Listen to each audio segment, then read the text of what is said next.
Yo, what's up mga boss? Welcome sa ating YouTube channel. Ang video na ito mga boss ay magtutroubleshoot po tayo ngayon ng brake system ng Isuzu Minidam mga boss. Ang pinaka problema sa Minidam na ito mga boss ay ang kanyang brake. Medyo kakaiba lang ang problema na ito mga boss. Dahil kung mahaba ang biyahe, magdadragging po ang kanyang gulong, dalawang gulong na pangunahan mga boss. Ang Minidam na ito mga boss ay bago lang po nila nabili at sabi po na may-ari nito ngayon ay at bago nila binili ay tinitis drive naman po nila mga boss. At wala pong problema sa kanilang pag-test drive. Napaka-okay po ang sasakyan na ito mga boss. Pero sa paggamit na nila sa mahabang biyahe ay nako, doon na nagsimula ang problema sa kanyang brake mga boss. Yung dalawang gulong sa pangunahan halos hindi na po, napakainit po ang drum brake sa pangunahan mga boss. Halos hindi na po makatakbo ang sasakyan na ito mga boss. Ang ginawa nila ay dinidrain nila ang kanyang fluid sa kanyang nipple sa pamagitan po pagluwag ng brake nipple sa kanyang wheel cylinder para makauwi lang po mga boss. So ang may-ari na to ng Minidam ng mga boss ay lumapit po sa atin na sana, ang sabi po niya, na sana maayos po ang problema sa kanyang sakyan dahil napaka-importante po ang Minidam na ito sa kanyang negosyo mga boss. Alam niyo po mga boss, ang may-ari nito sa sakyan na to, pero hindi po natin mapangalanan dahil wala po tayong pahintulot sa kanya. Napakasipag po at matulungin po sa kanyang lalo na po sa kanyang mga tao. Alam niyo po mga boss, kung kapag ang sasakyan na ito, kung hindi po makabiyahe, naku, wala pong trabaho ang kanilang driver at ang kasama nito mga boss.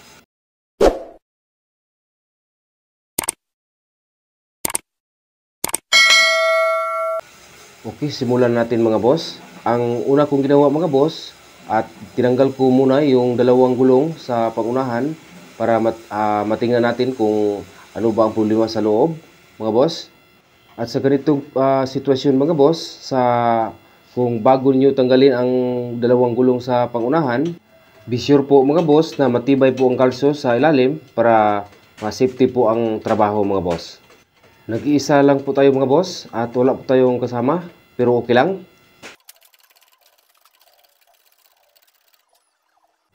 Kung napansin nyo mga boss, itong gulong mga boss ay hindi po normal. Napakatigas po ikutin ang gulong na ito mga boss. So tanggalin natin yan para ma-check up po natin mga boss.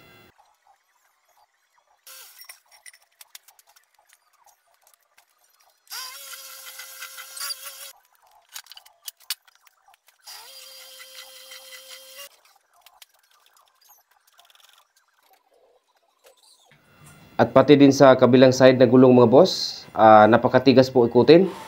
Hindi po ito normal mga boss. So tanggalin natin yung dalawang gulong sa pangunahan mga boss. Okay?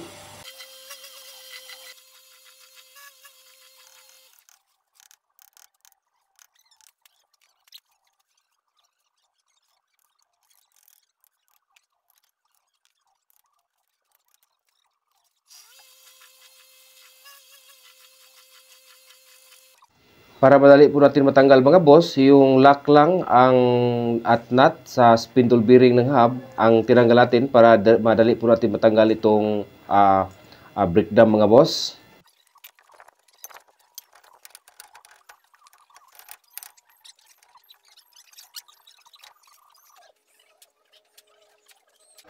Okay, natanggal na po natin ang kanyang brake dam at wala po problema mga boss. Napaka-okay po ang kanyang brake dam.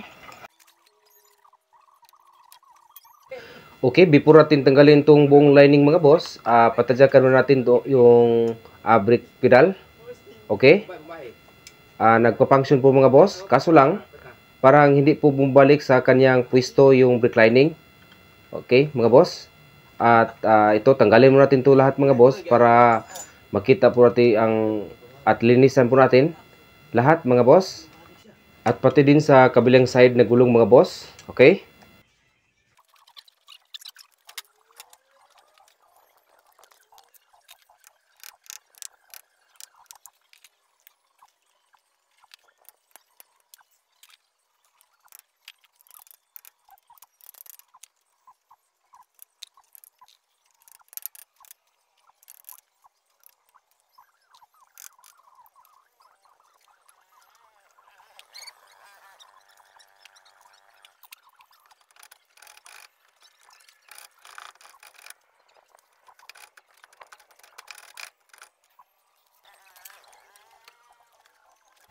At natanggal na po natin po ang mga boss ang brake drum sa kabilang side at okay naman po, walang problema po mga boss. Okay? Tanggalin natin ang brake lining mga boss.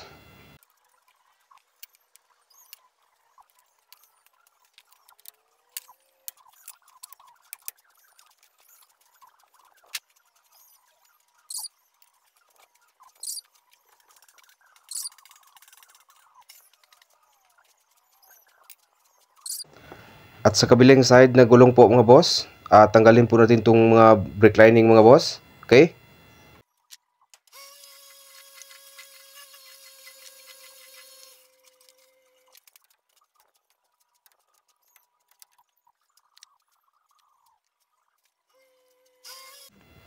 Okay, lilinisan muna natin ito mga boss. Gumamit po tayo ng sabon at saka tubig at liha mga boss. At ito lang dapat tandaan mga boss kung paano nyo tinanggal ang lahat na ito at iyan po ang inyong isauli mga boss. Ilan po ang dapat tandaan mga boss. Okay, magkasibola po tayo mga boss at hindi ko na pinalitan ng rubber cap dahil wala po itong tagas mga boss. Okay, sundan nyo lang ang video mga boss. Ito, bago ko nilagay yung mismong rubber cap, nilagyan ko muna itong wheel cylinder na yung brake fluid. Okay? At tapos natin ma-assemble to lahat mga boss. At yung piston, maibalik natin sa wheel cylinder. At saka yung lining, brake lining, maibalik natin. At mga boss, at i-balance po natin itong brake lining sa kanyang drum. At ipantay natin yung dalawang gulong, dalawang brake drum mga boss. Okay, ang adjuster po ng ating brake shoe mga boss, ito po mga boss, ito. Yan po ang adjuster. Sundan nyo lang ang video nito mga boss dahil maipakita ko sa inyo kung paano ko in-adjust itong yung ipantay pag-adjust yung dalawang gulong o dalawang brake drum mga boss. Okay?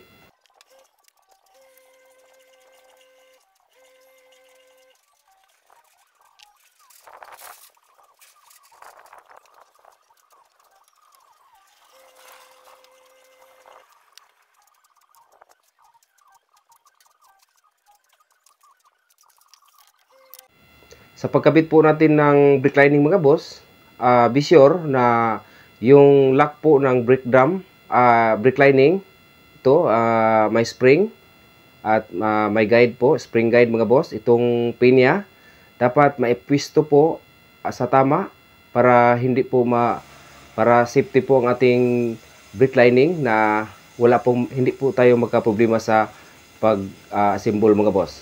Okay? Yan lang po mga boss kung paano tinanggal kanina. Yan po ang pag-ibalik natin mga boss. Okay, sundan nyo lang ang video nito mga boss. Ito ang pin. Yan po nakalagay mga boss. Okay. At ipwisto natin ang ating lining, brake lining. Ito. Una natin ilagay yung spring guide niya mga boss. Ito po ang guide niya. Okay. Lagay natin. At susunod mga boss, ilagay po natin ang spring. Ito po ang magtutulak sa ating lining na hindi po gumalaw mga boss. Okay? Pagkatapos ma-ipwisto natin ang spring, at ito na ang pinaka-importante, ito po yung lock ng ating pin mga boss para yan po ang napaka-importante po ito mga boss na maayos po natin mailagay dahil para safety po ang ating brake lining mga boss. Okay? Para hindi po tayo magka-problema sa ating ginagawa po dito mga boss. Okay? Sa pag-assemble po natin sa kabilang side mga boss, the same procedure lang po ito mga boss. Okay?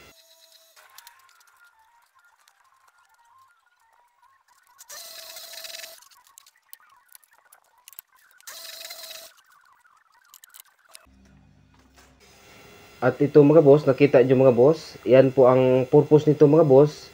Yan po ang adjuster ng ating brake lining para pag-adjust ng ating brake drum mga boss.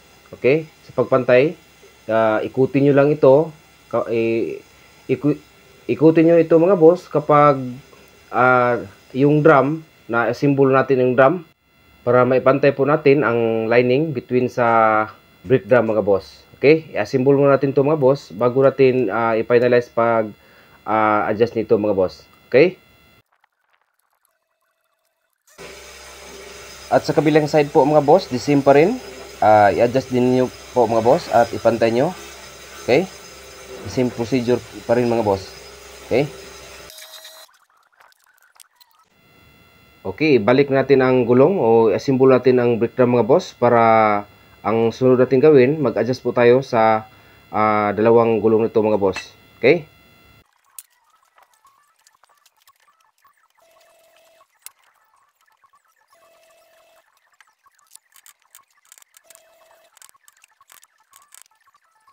Okay, kung paano natin tinanggal kanina, the same pa rin sa pag-assemble mga boss. Ikabit muna natin tong lock ng hub ng mga boss. Ito po ang napaka-importante. Okay, huwag niyong kalimutan yung pin lock mga boss ay para hindi po napaka-safety po yan, para hindi po matanggal yung nut po sa hub mga boss. Okay?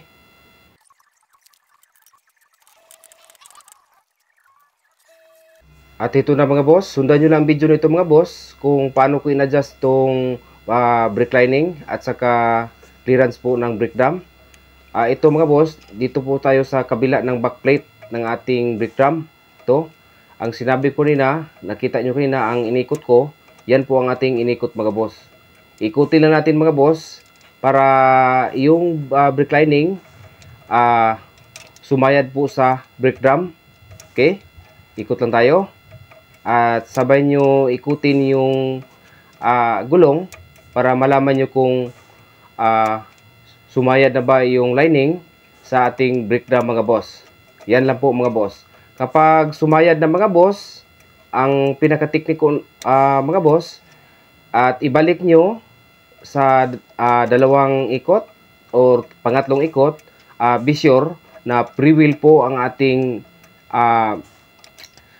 pong gulong na umikot mga boss. Hindi magkatulad kanina na parang inikot natin kanina na napahirapan po tayo sa pag-ikot mga boss. Okay? Kung matapos natin to mga boss, at sa kabilang side, the same pa rin procedure mga boss. Okay? Okay, malapit na mga boss. Okay? Ikutin pa natin mga boss. Okay? At sabay ikutin po natin gulong para malaman natin kung yung brake lining sumayad na po sa brake drum. Okay? Medyo sumayad na po mga boss. Okay, higpitan. Okay, ikutan lang natin para okay, ikot lang. Ikutin lang natin. Okay, sumayad na po mga boss. Pabalikan natin ang ikot para mag-pre-wheel po siya. Okay, mga boss. Okay, good na po ito mga boss. Iyan na po ang tamang adjustment natin mga boss. Okay. Sa kabilang side mga boss, the same procedure na po ito mga boss. Okay, i-adjust natin lahat. Okay, natapos natin na adjust na lahat mga boss na dalawang gulong. At sunod natin mga boss gawin, tanggalin natin po ang brake master. Tingnan natin yan sa ang ating hydrobox. Baka ginalaw nila. At may duda ako na ginalaw po itong hydrobox. Okay, natanggal natin itong brake master mga boss. Ito. Tingnan natin kung hindi ba ginalaw sa unang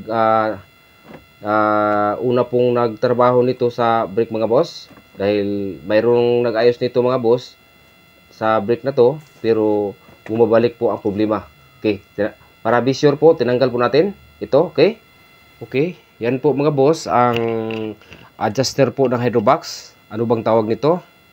Tawagin na natin to hydrobox pilot bolt adjuster. Yan lang po mga boss.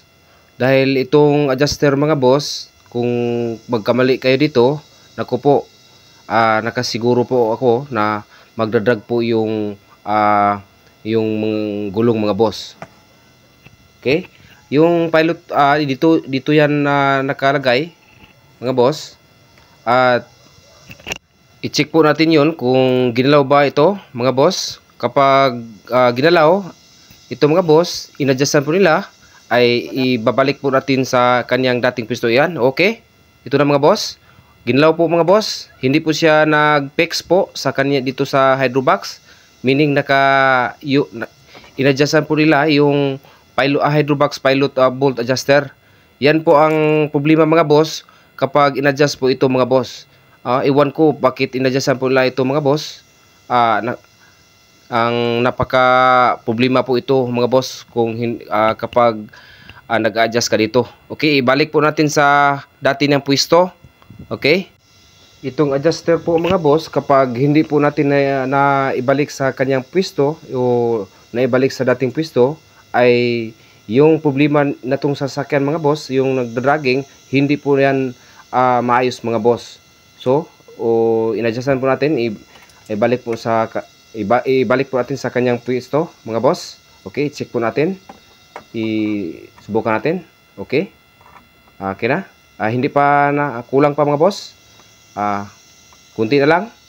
Okay, adjustan pa natin mga boss. Ito, hindi pa siya nag-fix. Dapat paglagay nyo dyan ay nagpipix po dito sa hydrobox. Okay, adjustan natin ulit mga boss. Okay,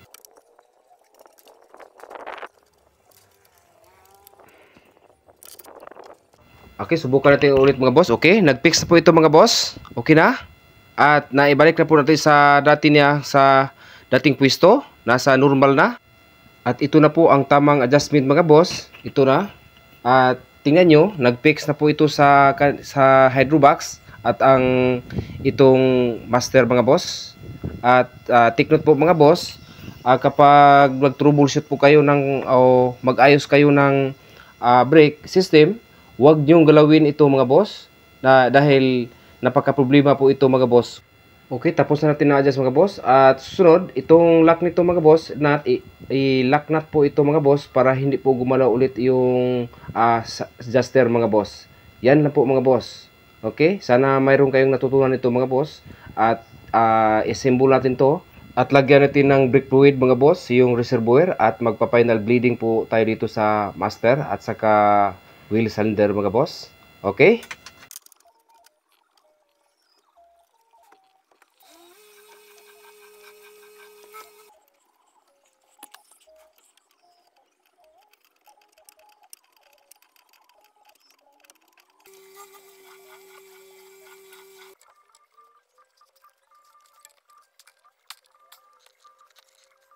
A few minutes later. Okay, natapos na po natin na bleedingan mga boss, yung master at saka wheel cylinder. Na final bleeding na po natin mga boss. Ito, na pre-wheel na po ito mga boss. Ito, sinusubukan ko. Wala na, hindi na po katulad sa dati na inikot ko, napaka tigas ikutin mga boss ito.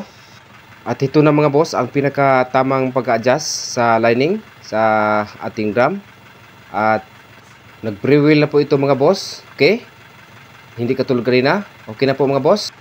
At tamang-tama po mga boss, dahil po yung sasakyan na to ay gagamitin po nila sa patungo po sa Pantalan. Mayroon pong kargamento na kukunin po nila doon mga boss. So abangan natin sa pagbalik nila kung hindi na ba nag-drag ulit yung dalawang gulong mga boss. 8 hours later. Okay na mga boss, nandito na sila mga boss galing sa Pantalan. Tanungin natin kung okay na ba mga boss, o hindi na ba nagda-drag.